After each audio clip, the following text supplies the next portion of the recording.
자, 이제 하나님 말씀 같이 나누도록 하겠습니다. 오늘 하나님 말씀은 창세기 17번째 시간입니다. 오늘 창세기 13장 8절에서부터 11절까지의 말씀 본문입니다. 제가 먼저 봉독하겠습니다. 아브라함이 롯에게 이르되 우리는 한 친족이라 나나 너나 내 목자나 네 목자나 서로 다투게 하지 말자. 내 앞에 온 땅이 있지 아니하냐. 나를 떠나가라. 네가 좌하면 나는 우하고 내가 우하면 나는 좌하리라. 이에 롯이 눈을 들어 요단 지역을 바라본즉 소알까지 온 땅에 물이 넉넉하니 여호와께서 소돔과 고모라를 멸하시기 전이었으므로 여호와의 동산 같고 애굽 땅과 같았더라. 그러므로 롯이 요단 온 지역을 택하고 동으로 옮기니 그들이 서로 떠난지라. 아멘. 자, 오늘 설교 제목은 최고의 선택, 후회하지 않는 그런 선택하기 위해서 말씀을 나눕니다. 미국의 유로 마드리아라는 이름을 가진 여성이 있었어요. 유로 마드리아는 이 여성은 오하이오 주립대학의 의학과를 다니는 자매예요.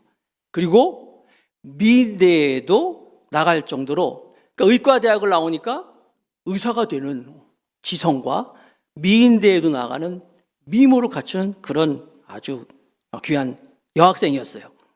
어느 날 이 유로 마드리아 이 자매에게 한 남자가 프로포즈를 했어요. 결혼하자고.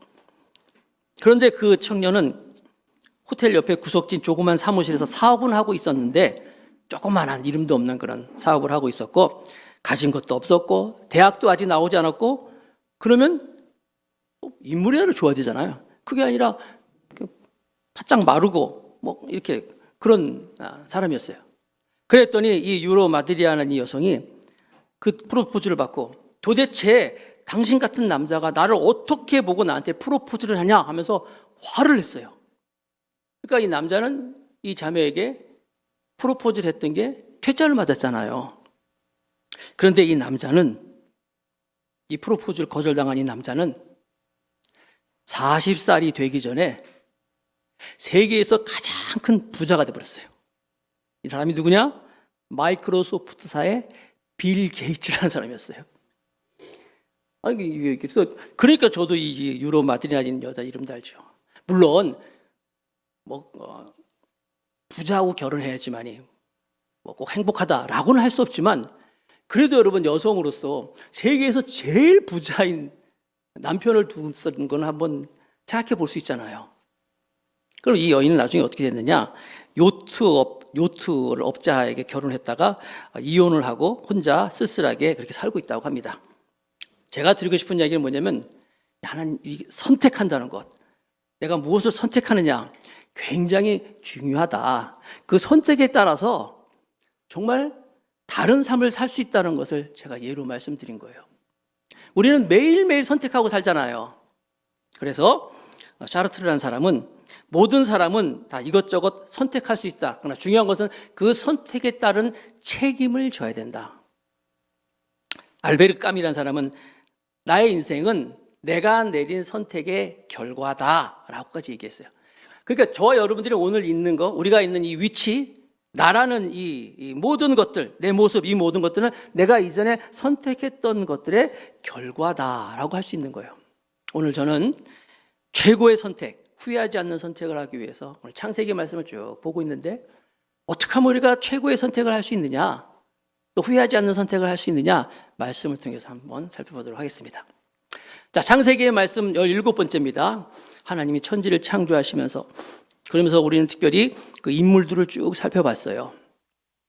그 하나님께서 처음으로 만드신 사람 아담의 그 자손들의 모습을 쭉 살펴보면 우리는 두 부류의 모습을 살펴봤어요. 가인과 아벨이라는 아들이 있었는데, 가인, 아시는 것처럼 가인의 삶은 하나님께서 기뻐하지 않았어요. 그래서 그의 제사를 받으신 거 아니에요. 곡식을 들여서 받은 게 아니라 그의 삶을 하나님께서 받으시지 않은 거예요. 반면에 그 삶 자체가 예배인 아벨은 하나님께서 기뻐하셨어요. 그의 제사를 받으셨어요. 그랬더니 가인이 시기해서 아벨을 이제 죽입니다. 하나님께서 그 아벨의 이 마음을 가지고 하나님의 그 아담과 하와가 범죄했을 때 하나님께서 약속하신 그 메시아를 이루기 위한 그 계보를 약속하셨는데 바로 이 아벨 같은 제사를 통하여서 아벨 같은 신앙을 통해 주기로 했는데 아벨이 죽어버렸잖아요. 그래서 그 아벨을 대신한 셋 대신한다. 셋이라는 사람을 통해서 이제 하나님께서 그 계보가 이루어지는 거예요. 약속이 이루어지는 거예요. 그래서 그 셋을 통하여서 이제 에노스라는 사람이 나올 때 에노스는 에노스 때에 하나님을 부르더라. 여호와의 이름을 부르더라. 계속 가는 거예요. 그래서 그 에노스 반면에 이 가인은 가인성을 쌓지요? 성을 쌓다 그랬어요. 성을 쌓는다는 건 뭐예요? 내가 날 지키겠다. 내가 주인이다. 뭐 이런 의미인데 그래서 여러분 이 가인의 이 자손들과 이 아벨의 셋을 통한 자손들이 쭉 내려가는데 아시는 것처럼 셋을 통하여서 여러분 그 하나님과 300년 동안 동행한 에녹도 거기서 나오고 또 그 다음에 바로 노아도 거기서 나오는 거예요. 그러나 아시는 것처럼 온 세계가 다 죄로 만연해가지고 하나님께서 다시 한번 심판하셨을 때 이제 그 노아의 가정만 남겨놓고 모든 인류는 다 이제 멸망을 당하죠. 그 노아의 아들이 셋이 있었는데 셈과 함과 야벳이었어요. 하나님께서 그 약속을 이루기 위한 그 셈이라는 아들을 통하여서 또 하나님의 약속이 이루어집니다. 바로 그 셈의 후손, 그러니까 노아의 10대 손, 그리고 셈의 9대 손이 아브라함이에요. 아브라함이 그래서 이제 중요한 인물이죠. 이 가인 쪽에는 이제 그 함으로부터 시작되잖아요. 함은 아버지의 허물을 막 드러내고 막 아버지를 공경하지 않고 했더니 그 함의 자손에서 이제 아시는 것처럼 이제 그 불신자의 바벨 탑도 막 세워지고 하는 거예요. 그래서 우리가 아브라함이 이제 창세기 12장에 등장하면서 마태복음 1장에 나오는 예수 그리스도의 그 세계가 이루어질 때 처음 시작하는 인물 아브라함과 다윗의 자손 예수 그리스도의 세계라 그 아브라함이라는 사람이 이제 주목을 받으면서 이제 말씀이 시작이 되는 거예요. 자, 그런데 그 아브라함은 형제가 셋이 있었어요. 하란과 나홀과 아브라함이 세 형제가 있었는데 그 하란이라는 형이죠. 하란이 일찍 죽었어요. 갈대아 우르에서 일찍 죽었을 때 갈대아 우르는 메소포타미아 지역이 남부 지역에 있는 굉장히 비옥한 도시였어요. 메소포타미아 곡창지대. 그래서 메소포타미아의 그 첫 법률 문서도 이 갈대아 우르라는 곳에서 발견이 됐습니다. 거기서 이제 하란이 죽고 나서 하나님의 이제 말씀을 따라서 아브라함의 온 가족이 아버지 데라까지 합쳐가지고 전부 이제 갈대아 우르에서 메소포타미아 북쪽인 하란이라는 곳, 죽은 아들도 하란이고 지역도 하란입니다. 하란이라는 곳에 옮겨서 살게 됐습니다. 하란이라는 곳도 이제 살기가 좋았어요. 갈대아우르 못지않게 도시였고, 그러나 거기도 역시 달신을 섬기는 그런 지역이었는데 거기서 이제 온 가족들이 동화가 되고 하란의 사람들과 같이 우상 숭배하고 있을 때 바로 하나님이 데라 그 아브라함의 아버지가 죽자 본토 친척 아비 집을 떠나라 하면서 하나님께서 또 아브라함에게 말씀한 거예요. 본토 친척 아비 집을 떠나라는 얘기는 다시는 그 갈대아 우르라든지 이 하란 같은 그런 곳에 살지 말아라, 돌아가지 말아라, 이런 의미도 있는 거예요. 그래서 아브라함이 바로 그 하란에서 특별히 거기서는 이제 그 하란의 그 자기 형도 하란이라 했잖아요. 하란의 아들 중에 이제 롯이라는 아들이 있었는데 하란은 이제 밀가와 이스가라는 딸이 있었고 롯이라는 아들이 있었습니다. 그 롯을 자기 아들처럼 양자처럼 데리고 다녔어요. 아브라함은 자식이 없었어요. 그래서 그 하란이라는 곳에서 하나님께서 약속하신 땅으로 가라 말씀하라 그래가지고 그가 이제 드디어 가나안 땅으로 오는 거예요. 가나안 땅에 왔을 때 세겜이라는 지역, 어깨라는 이름을 갖고 있거든요. 세겜, 마치 가나안 지역의 어깨처럼 위치해 있는 중심부에 있는 곳인데 그 세겜이라는 곳에서 아브라함은 이제 제단을 쌓고 하나님께 예배를 드립니다. 예배를 드렸을 때 하나님께서 내가 이 땅을 너에게 주겠다 약속하시는 거예요. 그래서 그가 거기서 옮겨서 이제 베델이라는 곳에 짐을 풀고 텐트를 치고 본격적으로 창세기 12장 8절에 보니까 단을 쌓고 여호와의 이름을 부르더라. 그래서 베델이라는 곳에서 이제 하나님의 이름을 부르면서 이제 본격적으로 그가 온 가족과 함께 예배를 드리는데 이 베델이라는 곳에서 계속 하나님이 풍족하게 뭐 잘 있으면 좋은데 거기 기근이 온 거예요. 기근이 있으니까 아브라함이 계속 거기 있어야 되는데 그만 아브라함이 먹고 살 수가 없으니까 기근이 뭡니까? 하나님을 기다리지 않고 밑으로 쭉 내려간 거예요. 애굽이라는 곳, 애굽은 아시는 것처럼 나일강이 있고 비옥한 곳이기 때문에 웬만해서는 거기에 이제 가뭄이 없는데 그곳으로 옮겨가는 거예요. 누가? 아브라함이 온 가족과 함께 가다가 아브라함이 자기 아내 사례가 너무 이쁘기 때문에 거기서 이제 꾀를 냈는데 잘못 꾀를 낸 거예요. 뭐냐면 가면 당신이 너무 이쁘기 때문에 당신 때문에 우리가 해를 받을 수 모르니까 우리 그냥 누이라고 하자. 사람들이 당신을 탐할 때 그냥 누이라고 하자 하면서 아시는 것처럼 지난주 말씀이죠. 아브라함이 사라를 바로 왕에게 바칩니다. 그리고 좋았겠어요? 아브라함도 얼마나 마음이 아팠겠어요. 그러면서 그가 정말 절망에 빠져 있을 때 지난주의 말씀 실수한 자를 쓰시는 하나님이었잖아요. 그럼에도 불구하고 하나님께서는 기적적으로 개입하셔가지고 아내 사라를 되돌려받고 다시 그가 이제 오늘 말씀 보면 네게부라는 사막을 통해서 다시 가나안으로 돌아오는 거예요. 그게 오늘 말씀의 시작입니다. 창세기 13장 1절. 아브라함이 애굽에서 그와 그의 아내와 모든 소유와 롯과 함께 네게부로 올라가니 롯은 그 하란 자기 형 아들이라고 했죠. 아들인데 양자처럼 데리고 다녔어요. 다시 올라오는 거예요. 돌아와서 어디? 자기가 처음 예배했던 그 베델의 이름의 뜻은 하나님의 집, 벳엘. 벳은 집, 엘은 하나님, 하나님의 집. 그곳에서 다시 하나님께 예배를 드리는 거예요. 돌아와서 여러분, 아브라함이 다시 베들로 돌아와서 하나님께 예배할 때 그 예배가 어떤 예배겠어요? 그냥 형식적으로, 의무적으로, 습관적으로 예배를 드렸겠습니까? 아니었어요. 베들로 돌아와서 예배 드릴 때는 그 예배는 정말 감동과 눈물과 또 회개의 눈물이었어요. 똑같은 예배지만 예배가 아니라는 거예요.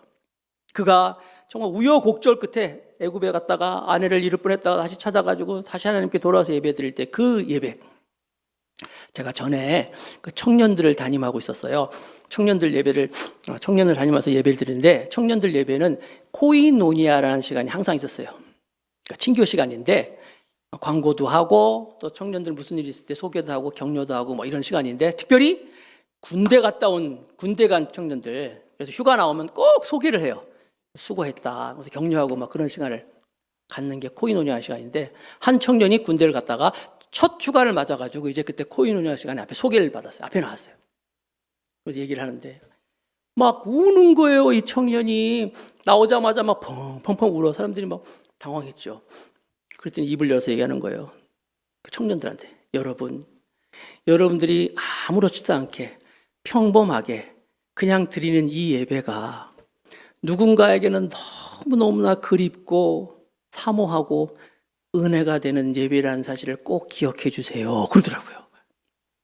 청년이 막 울면서 보세요.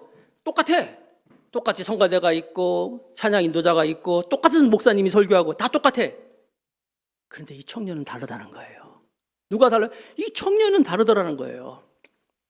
마찬가지로 아브라함이 베들에서 예배드릴 때 이 예배는 다른 예배였어요. 자기가 하나님의 말씀을 어기고 이것을 너에게 준다고 말씀하셨지만 애굽으로 가서 거기서 또 못을 잘못 선택해가지고 아내에게도 못을 경험을 하게 하고 자기도 그러고 다시 돌아와서 베들에서 예배드릴 때 이 예배는 정말 감동과 눈물과 회개의 예배를 드린다는 거예요. 거기서 이제 다시 예배를 드리면서 이제 아브라함이 베델에 있는데 이제 또 문제가 발생합니다. 무슨 문제가 발생하느니 한번 볼까요? 창세기 13장 2절. 창세기 13장 2절입니다. 아브라함에게 가축과 은과 금이 풍부하였더니 가축과 은과 금이 풍부했다. 이건 무슨 얘기냐면 애굽에 갔을 때 애굽에서 사라가 이제 바로 왕에게 드렸을 때 바로 왕이 은과 금과 많은 종들을 줬다 그랬잖아요. 거기서 하갈이라는 아내도 취하잖아요. 하갈 아시죠? 이스마엘의 엄마. 그 지금까지 아랍하고 유대인하고 막 이스라엘하고 아랍하고 싸우는 시작이 바로 그곳이에요. 잘못된 선택이 그런 결과를 낳은 거예요. 하갈도 아내를 취하고 하여튼 그런데 거기서 은과 금을 풍부하게 다 받았는데 여기 보니까 은과 금과 금이 풍부하였다라는 풍부란 말이 나오는데 이게 히브리어로 카베드라는 단어예요. 풍부하다. 그런데 이 풍부하다는 이 단어는 카베드라는 말은 물론 풍부라는 의미도 있지만 또 다른 뜻이 있어요. 의미가 있어요. 뭐냐면 무겁다. 심지어 가혹하다는 의미도 있어요. 아니 금과 은이 풍부하면 좋은 건데 왜 이게 무겁습니까? 이 히브리어가 참 재밌어요. 그래서 자, 여러분, 제가 설명해 드릴게요. 여러분의 지갑에 돈 10,000원이 들어가 있어. 그러면 어때요, 여러분? 부담 없죠? 흔히들 한국에서도 지갑에 돈이 없으면 지갑이 가볍다 이렇게 얘기를 해요. 지갑이 가볍다. 돈이 10,000원밖에 안 들어있어. 누가 와서 툭 쳐. 아무런 스트레스 안 받아. 누가 쳐다봐도 별로 신경도 안 써요. 그런데 만약에 돈 1,000,000원인 여러분을 가지고 있다는 생각해보세요. 여러분 돈 1,000,000원 현금으로 이렇게 본 적 있으세요? 10,000원짜리로? 아니 50,000원짜리로? 50,000원짜리 여러분 1,000,000원이요. 한 묶음에 이게 100장이니까 그게 500만 원이잖아요. 두 묶음밖에 안 돼요. 핸드폰 2개밖에 안 돼요. 아무튼 돈 1,000,000원이 내 여기 있다고 칩시다. 누가 와서 툭 건드려. 어때요? 스트레스 받습니다. 부딪히면 스트레스. 누가 또 날 막 쳐다봐. 그러면 쳐다보면 어때요? 이거 돈 냄새 맡았나? 신경 쓰이잖아요. 그래서 여러분 풍부하다는 말은 여기 카베드란 말은 무겁다 이런 뜻을 갖고 있는 거예요. 재산이 많으면요 가볍지 않고 재산이 많으면 무거워요. 삶이 무거워요. 그리고 재산이 많으면 무거운 뿐만 아니라 사람들하고 갈등도 막 생겨. 가족들하고 갈등도 많이 생깁니다. 갈등이 시작됐습니다. 봅니다.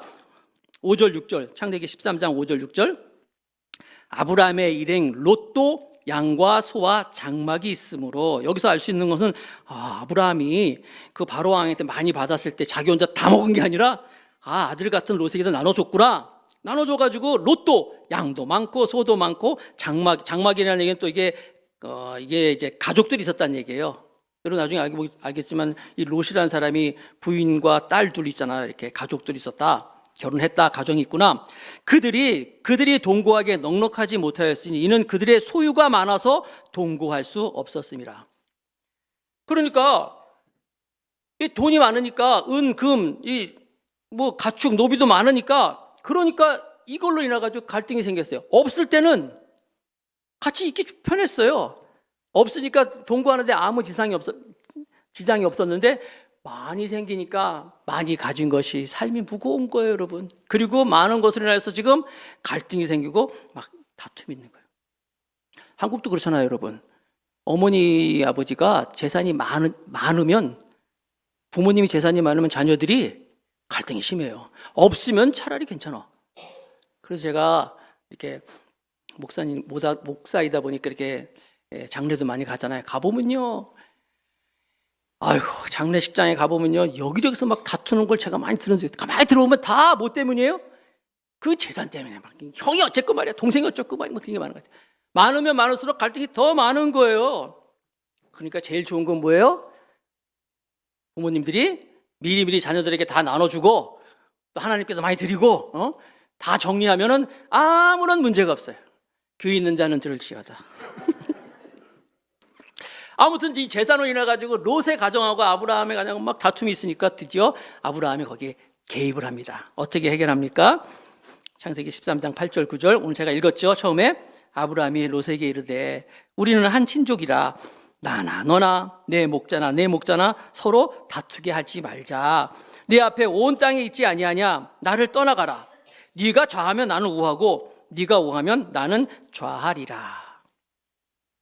자, 여기서 우리는 제목이 있는 것처럼 선택이라는 것을 놓고 무엇을 선택하느냐라는 것을 보는데 이제 두 사람의 모습을 봅니다. 첫 번째, 롯이라는 첫 번째 사람이 무엇을 선택하는가 봅니다. 롯은 아브라함이 너는 네가 좌하면 내가 우하고 네가 우하면 내가 좌하라라고 말했을 때 롯은 비옥한 땅을 선택합니다. 창세기 13장 10절과 11절 말씀입니다. 제가 읽을게요. 창세기 13장 10절 11절 이에 롯이 눈을 들어 요단 지역을 바라본즉 소알까지 온 땅에 물이 넉넉하니 여호와께서 소돔과 고모라를 멸하시기 전이었으므로 여호와의 동산 같고 애굽 땅과 같았더라. 그러므로 롯이 요단 온 지역을 택하고 동으로 옮기니 그들이 서로 떠난지라. 자, 여러분, 그래서 아브라함이 그래 우리가 다투지 말고 헤어지자. 그러나 네가 동하면 내가 서로 가고 네가 서면 내가 동하겠다. 반대로 가겠다는 얘기야. 선택하라 라고 얘기했어요. 제안을 했어요. 세상에 여러분 아무리 욕심이 있어도 그렇지 그래도 아브라함이 누구예요? 갈대아 우르서부터 하란 또 지금까지 아들처럼 작은 아버지지만 자기를 챙겨줬잖아요. 그러면은 우리나라 그 농심 라면 선전에도 보니까 형님 먼저 아우 먼저 하잖아요. 형님 먼저잖아요. 형님 먼저.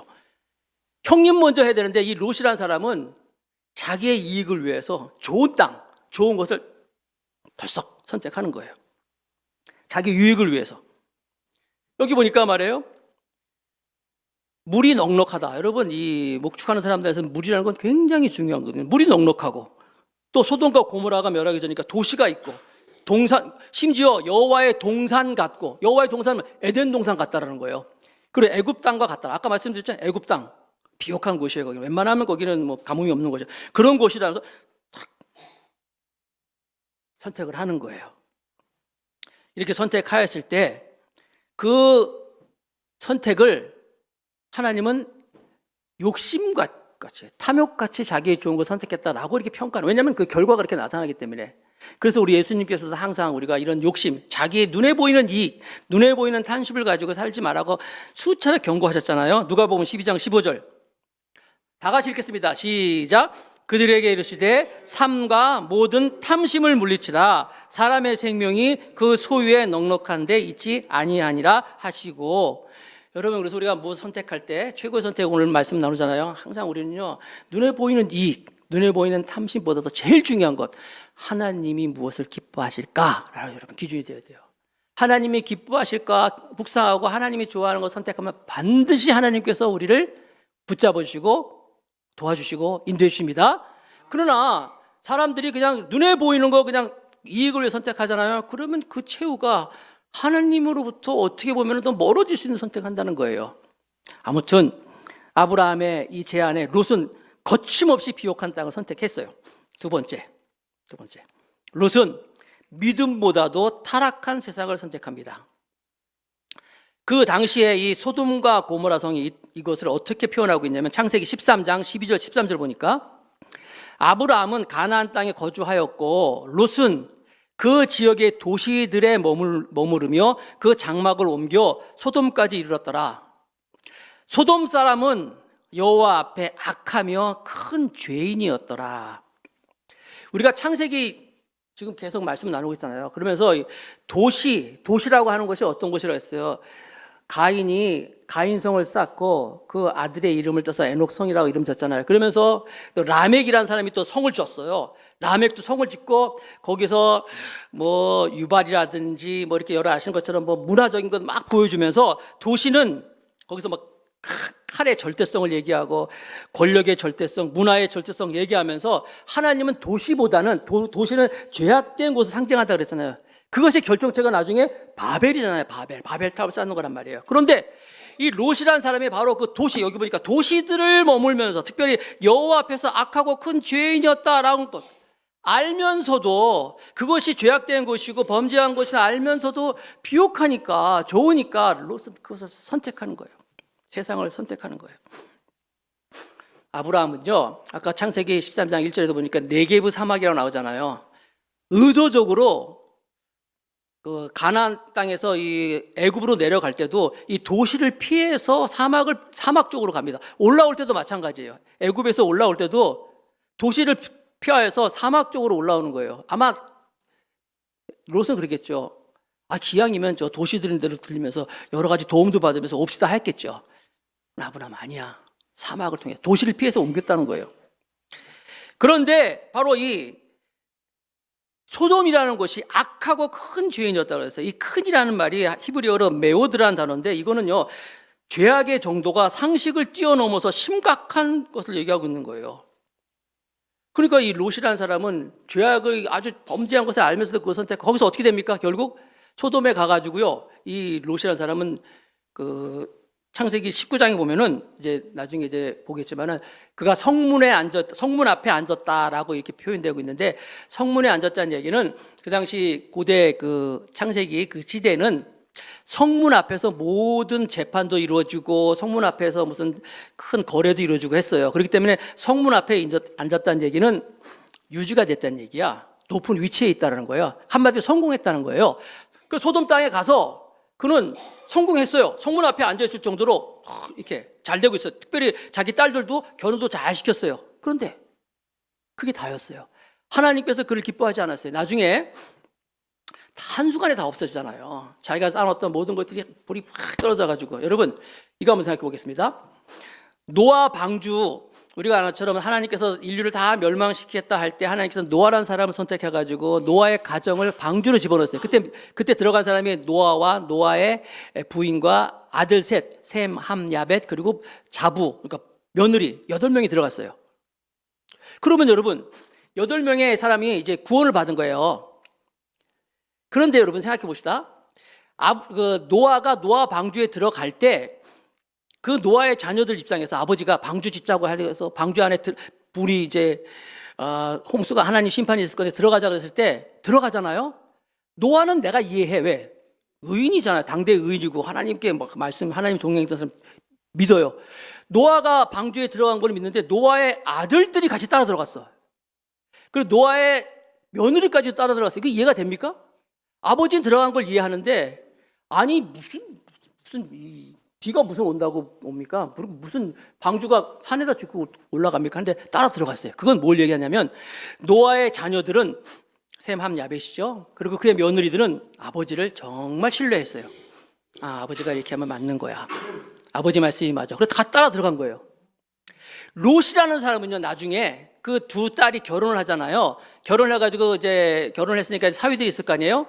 하나님의 천사가 그곳에 방문해서 하나님 말씀, 이제 멸망 받을 것을 예고하잖아요. 하나님이 진노하셔서 하나님의 멸망이 임할 거니까 빨리 도망가 그랬잖아요. 그때 롯과 그의 부인과 딸 둘이 도망갑니다. 사위들이 있었는데 성경에 보니까 창세기 19장에 보니까 14절에 그 사위들이 그 장인의 말을 농담으로 여겼더라. 야 빨리 도망가야 돼. 농담으로 여겼더라. 이건 무슨 얘기냐면은 노아의 말은 자녀들이 정말 신뢰하는 것은 노아의 그의 삶이 자녀들에게 그대로 다 보여진 거예요. 우리 아버지 맞는 말이야.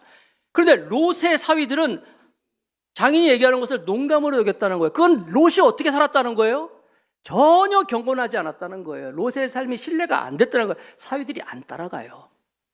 그러므로 롯의 그런 모습이 결국은 하나님께서 진노하셔가지고 모든 재산이 한순간에 다 없어지는 거예요. 불에 타지요. 그래서 여러분 롯이란 사람은 소돔과 고모라가 이제 불로 멸망을 와서 그 트라우마 때문에 죽을 때까지 그는 동굴 속에서 소활성 동굴에서 나오지 않고 삽니다. 그리고 아시는 것처럼 그 롯의 그 두 딸이 아버지와 함께 잠자리 하고 나서 모압과 암몬이라는 자손의 조상이 되잖아요. 얼마나 불행한 일이에요. 모압과 암몬, 여호와의 회에 절대로 들어서는 안 된다라고 하나님께서 저주했던 그런 민족들, 물론 나중에 이제 가나안에 다 전멸되겠지만 롯의 체온이 이렇게 되는 거예요. 어떻게 했을 때? 그가 자기 욕심을 따라서 세상 것을 탐욕하면서, 그렇죠? 하나님보다도 더 세상을 선택했을 때 그의 결과. 그리고 롯이라는 사람은요, 그의 기록을 보면은 한 번도 그가 하나님께 예배했다는 이런 얘기가 없어요. 하나님께 제단을 쌓고 뭐 이런 게 없어요. 그냥 세상의 탐욕, 세상의 욕심, 그것만 선택했다는 거예요. 만약에 롯이라는 사람이 요단 동편을 선택하지 않았더라면, 만약에 롯이 아브라함과 계속 같이 있었다면, 근처에서 가나안 땅에 있었더라면 좀 달라질 수 있을 거 아니겠어요? 두 번째 인물 아브라함입니다. 아브라함은 무엇을 선택합니까? 두 번째 사람 아브라함은 눈에 보이는 이익보다도 베푸는 것을 선택을 합니다. 베푸는 것, 배려하죠. 그래서 롯에게 야 네가 먼저 골라라, 네가 선택하라, 그럼 내가 반대로 갈게. 이게 뭐예요? 배려하는 거예요. 사랑하는 성도 여러분, 내가 손해를 선택한다는 것, 이게 가능할까요? 인간은 태어날 때부터 이기적이에요. 자기 걸 찾고 자기 욕심이, 이게 인간이란 말이에요. 그런데도 불구하고 내가 손해를 본다, 다른 사람에게 베풀면서도 내가 즐거워할 수 있는 건 비결은 한 가지밖에 없어요. 사랑할 때, 사랑하면 주고 또 줘도 또 아쉬워. 더 주고 싶은 게 사랑하는 마음이 있을 때 그런 거예요. 아브라함은 어떤 사람이었습니까? 그 애굽 왕에게 금, 은, 종 많이 받았을 때 다 어떻게 했어요? 혼자 다 갖지 않고 롯에게도 막 나눠줬어요. 그리고 지금 막 다툼이 있으니까 롯을 사랑하니까 그래 네가 먼저 선택해라, 내가 반대편으로 갈게, 내가 좋은 거 갈 테니까 넌 나중에가 아니라 네가 먼저 가라. 왜? 사랑하니까, 사랑하기 때문에. 여러분, 손해를 선택한다는 것은 사랑할 때 가능한 거예요. 동의하십니까? 내가 사랑하는 사람이 있으면요, 주고 줘도 또 아깝지가 않아요. 그런데 여러분, 내가 내 걸 차지하는 것, 내 이익을 챙기는 이거는 배우지 않아도 돼. 이건 당연해. 그냥 우리 본능적으로 우리는 내 것을 차지하는 게 이게 본능이에요. 그러나 내가 손해를 보고 베풀고 뭐 줄 수 있는 것, 이거는요, 배워야 돼. 꼭 훈련을 받아야 돼요. 이건 훈련받고 배우지 않으면 할 수 없는 거예요. 그래서 여러분, 기독교가 우리 대한민국 사회에서 뭐 여러 가지 공헌한 것이 많이 있지만 그래도 사회학자들이 얘기할 때 그러더라고요. 기독교인들이 예배 드릴 때마다 헌금한다 아니에요. 헌금. 헌금하잖아요. 여러분, 내가 가지고 있는 내 물질을 내놓는다는 건 쉬운 일이 아니거든요. 근데 기독교인들은 그래도 늘 와서 예배하고 헌금하는 이런 것이 우리 한국 사회에 그래도 이 기부할 수 있는 이런 것들을 좀 정착시키는 데 도움이 됐다, 이렇게 보는 분들도 있어요. 여러분, 내가 내 것을 갖는 것, 이거는 본능이에요. 그러나 나눠주고 베풀어주고 특별히 배려하는 건 훈련해야 돼요. 나는 성도들 여러분들에게 하나님의 자비하심으로 권합니다. 나눠주는 삶, 베푸는 삶 늘 훈련하고 연습하고 그렇게 살 수 있기를 주님으로 축복합니다. 아멘. 식당에 가서 밥 먹고 계산할 때니까 괜히 뭐 화장실 가고 그러지 마세요. 응? 괜히 신발 끈다고 막 만지고 막 그러지 마시고 나눠주고 베풀어주세요. 베풀어주고 나눠주면 하나님이 기억하셔요. 기억하셔서 적어도 하나님께서 기억하셔서 그 사람이 나눠주고 베풀 수 있을 만큼은 축복해 준다는 거예요. 제 주변의 사람들 보면요, 진짜 맨날 한 번도 그냥 베푸는 거 없이 막 받아 먹기만 하는 사람이 있어요. 그분은요, 가만 보면 계속 받아 먹기만 해. 맨날 그지같이 얻어먹고만 있어요. 그러나 내가 나눠주고 베풀어주면요, 하나님이 적어도 나눠주고 베풀어 쓰는 복은 주신다는 거예요. 나눠주세요. 사람들에게 식당, 집사님도 지난 주중에 내가 사줬죠? 예. 식당에서 누구 보면요, 그냥 계산하세요. 여러분, 나눠주세요. 하나님이 다 기억하신다니까요. 아멘 하시기 바랍니다. 예. 아브라함이 이렇게 나눠주고 베풀어주는 삶을 살았어요. 특별히 보니까 여러분, 나눠주고 베풀 때 병도 빨리 치료받는데, 아픈 분 있습니까? 이 말씀 꼭 기억하세요. 이사야 58장 7절, 또 줄인 자에게 내 양식을 나눠주며 유리하는 빈민을 집에 들이며 헐벗는 자를 보면 입히며 또 내 골육을 피하여 스스로 숨지 아니하는 자는 것이 아니겠느냐. 그리하면 내 빛이 새벽같이 비칠 것이며 다 같이 내 치유가 급속할 것이며 내 공의가 내 앞에서 행하고 여호와의 영광이 그 뒤에 호위하리니. 야, 나누고 베풀면요, 치유가 급속해진대. 그리고 여호와의 영광이 내 뒤에 후유한다. 호위한다. 그러니까 뭐냐면, 여러분 그 성화 같은 거 보면 이렇게 후광 팍 비치는 그런 그림 있죠. 그리고 이렇게 동그란 게 이렇게 머리에 있는 그런 그림 있잖아요. 성화 같은 거 보면은 동그란 게, 그게 하나님의 영광이 호위한다는 거야. 어떻게 할 때? 베풀고 나눠주면 여호와의 영광이 내 뒤에 호위하리라. 나눠주고 베풀어주면 우리가 이게 생겨. 제 위에 이거 있나요 지금 여러분? 이런 게 있다는 거예요. 하나님이 호위하리라고 말씀하고 있는 거예요. 누가복음 6장 35절, 아무것도 바라지 말고 꾸어주라. 아무것도 바라지 말고 꾸어주라. 그리하면 너희 상이 클 것이며 또 지극히 높으신 아들이 되리니 그는 은혜를 모르는 자와 악한 자에게도 인자하느니라. 우리가 또 암송해야 할 말씀, 누가복음 6장 38절, 다 같이 시작. 주라. 그리하면 너에게 줄 것이니 곧 후이되어 누르고 흔들어 넘치도록 하여 너에게 안겨주리라. 하나님, 뺏으라, 가져라, 소유하라가 아니잖아. 나눠주라, 베풀어서. 보니까 여기 보면 막 누르고 흔들고 넘치도록 너에게 안겨주리라. 그러니까 여러분, 야, 너 내가 지난번에 샀지? 너도 사. 야, 이거 치사한 거야, 여러분. 그냥 산 거로 그냥 끝내세요. 응? 내가 샀으니까 너도 사다 그러지 마시고 나눠줘. 그러면은 하나님이 후이되어 누르고 흔들어 넘치도록 하여 너에게 안겨주리라 말씀하고 있는 거예요. 인생은요, 가만 보니까 그래요. 다 내가 심은 대로 다 거두는 것 같더라고요. 심지 않고 거두는 것이 없더라고요. 여러분들이 가정에서도, 가족들 중에서도 참 인기가 많은 친척들 중에서도 막 인기 많은 사람은 어떤 사람이야? 손해보는 사람이야. 나눠주고 베풀어주고 그런 사람이야. 교회에서도 누가 인기가 많아요? 어떤 사람이 오는 사람들 사랑합니까? 손해보고 나눠주고 베풀어주면 하나님이 그 사람을 사랑스럽다 하시고 다른 사람들도 막 좋아하는 거예요. 반면에 사람들이 그것을 피하고 말이에요. 늘 안 좋아하고. 왜 그래요? 나눠주지 않기 때문에, 나밖에 모르기 때문에 그런 거예요. 나눠주고 베풀어주고 하나님이 반드시 채워주십니다. 우리 교회도 보니까요, 이렇게 교회에서 이렇게 우리 교회 안 나오시지만 외부에서 이렇게 우리 교회를 후원하시는 분들이 있어요. 이렇게 막 후원해 주시는 분들이 있어요. 가만 보면요, 다 잘 돼. 집안도 잘 되고, 그 집안도 잘 되고, 애들도 잘 돼. 애들도 막 좋은 대학에 들어가고. 아니, 다들 그런데 걔가 거기에 간 거는 다 미스테리래. 어떻게 갔는지 모르겠대. 애도 잘 공부도 못 하는데. 그것도 어떻게 하나님이 다 인도해주고. 다 잘 되는 것 같아요. 하나님이 꼭 기억해 주시더라고요. 베풀고 나눠주면. 내가 우리 교회, 이 교회 처음 이제 개척하고 이제 여기서 이제 처음에 이제 개척을 하는데, 교회 리모델링을 하는데, 한 장로님이 찾아오셔가지고 느닷없이 목사님 그 더 감사의 교회 그 이 벽을 다 페인트 칠을 해주겠대요. 이 교회가 처음 들어올 때 지금 조금 낫죠. 이거 처음에 건물요, 제가 봤을 때는 굉장히 막 허름하고 막 어둡고 뭐 30년 동안 한 번도 칠을 안 했다니까, 이 건물 자체가. 그러니까 뭐 이 동네에서 뭐 얼마나, 아마 여러분들 그 사진 보면 끔찍할 거야. 그런데 그 장로님이 더 감사의 교회 여기 개척하면 그 건물을 제가 다 칠해주겠습니다 그러는 거예요. 얼마나 감사해요. 이거 꽤 됩니다. 다 칠해주겠다는 거예요. 알고 봤더니 나는 잊었는데 아주 오래전에 이 장로님이 청년 시절에 함께 교제하던 자매가 있었는데 나중에 이제 부인이 되죠. 부인이 되는데 그 자매에게 제가 호의를 베풀었대요. 그런 게 있어요. 하여튼 호의를 베풀어가지고 자기들이 그 목사님이 베풀어주는 호의를 잊지를 못하겠다는 거야. 기억하고 간직하고 있다가 목사님 개척할 때 장로님이 다 칠해줬어요. 다 칠해주면서 목사님 이제 제가 목사님 빚 갚았습니다. 우리가 갚았습니다라고 인사하더라고요. 저는 잊었는데.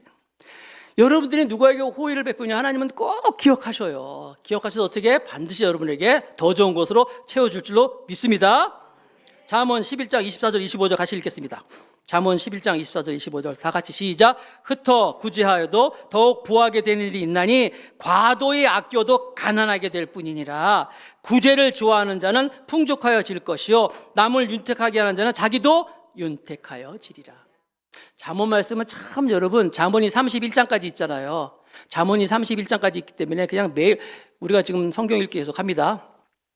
지난 토요일 날 우리가 요한 1서 읽었잖아요. 월요일 날에 요한 2서, 3서 읽는데 읽는 것도 중요하지만 그냥 잠언이 31장까지 있으니까 매일 그날 그거 읽으면 돼. 그럼 1년이면 몇 번 읽어요? 12번 읽고 있잖아요. 잠언만. 예를 들어서 오늘이 16일이잖아요. 10월 16일이면 16장 읽으면 되는 거예요. 잠언이 참 좋아요. 거기엔 다 담겨져 있어요. 잠언의 말씀에 남을 윤택하게 한 자는 너도 윤택하겠다라고 말씀하는 거예요. 그리고 여러분에게 나눠줄 때 조심하셔야 돼. 항상 나눠줄 때, 이 롯이, 우리가 내가 소돔 동쪽 땅을 선택하겠다 했을 때 이 아브라함이 섭섭한 마음이 들 수 있겠죠. 어떻게 그럴 수 있을까? 그래서 어떻게 그러나 아브라함은 그렇지 않았어요. 깨끗하게 그래 하면서 이제 아브라함은 인정해 줬어요. 뿐만 아니라 여러분, 누구 뭐 주고 아까워 그러지 마세요. 그냥 깨끗하게 해주세요. 그리고 아브라함이 거기서 여러분 그 베델을 그거에서 헤브론이라는 곳으로 옮겨가요. 더 서쪽으로 가는 거예요.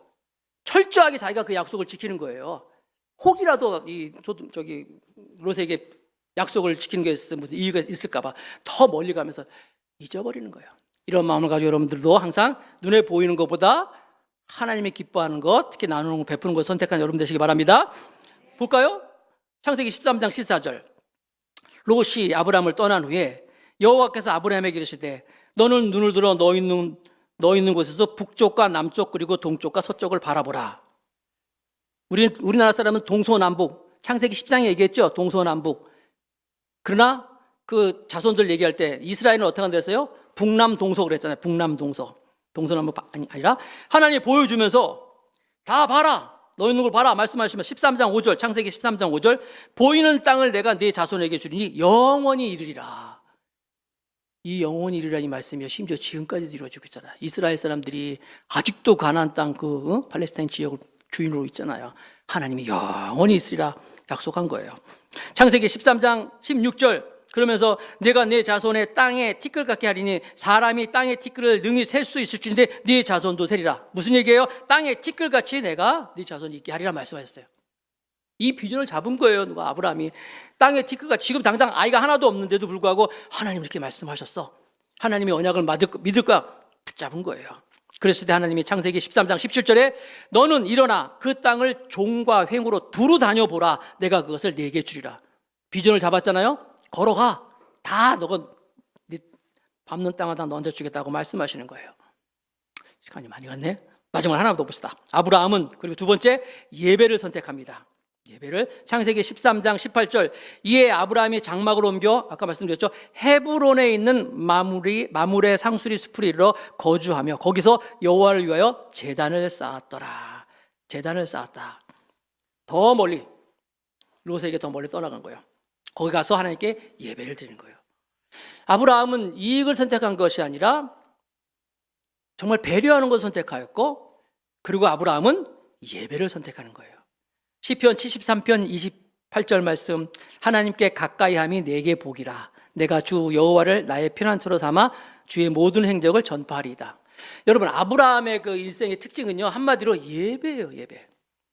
그가 옮겨갈 때마다 어디로 가든지 항상 보면은 그런 예배를 드리며 제단을 쌓는 거예요. 그러니까 이스라엘 그 아브라함이 그 유대인들이 나중에 모세는 한참 출애굽기 이후에 나온단 말이에요. 모세가 나오면서 율법이 세워지고 하나님의 그 섬김에 대한 게 나오는데 모세가 나오기도 전에도 아브라함이 어떻게 하나님의 그 믿음의 조상이 될 수 있었냐? 비결은 하나, 예배예요. 예배.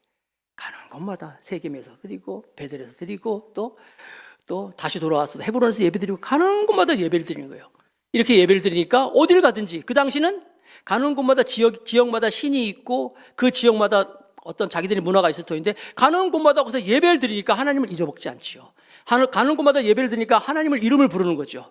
결국 그는 하나님께서 믿음의 조상으로 세우시는 거예요. 말씀을 맺겠습니다. 자, 선택이 중요하다 그랬어요. 눈앞에 보이는 이익만 선택하지 마시고 죄악된 것을 은근히 선택하지 마시고 우리는 하나님의 마음을 가지고 다른 사람을 배려하는 것을 선택하고 특별히 예배를 선택할 때 하나님이 우리의 삶 가운데서 큰 영광으로 함께 하실 줄로 믿습니다. 그렇게 선택하고 나서 저와 여러분들이 하나님 아버지 앞에 섰을 때 잘했다 칭찬 들을 수 있는 귀한 성도가 다 되시기를 주님의 이름으로 축복합니다.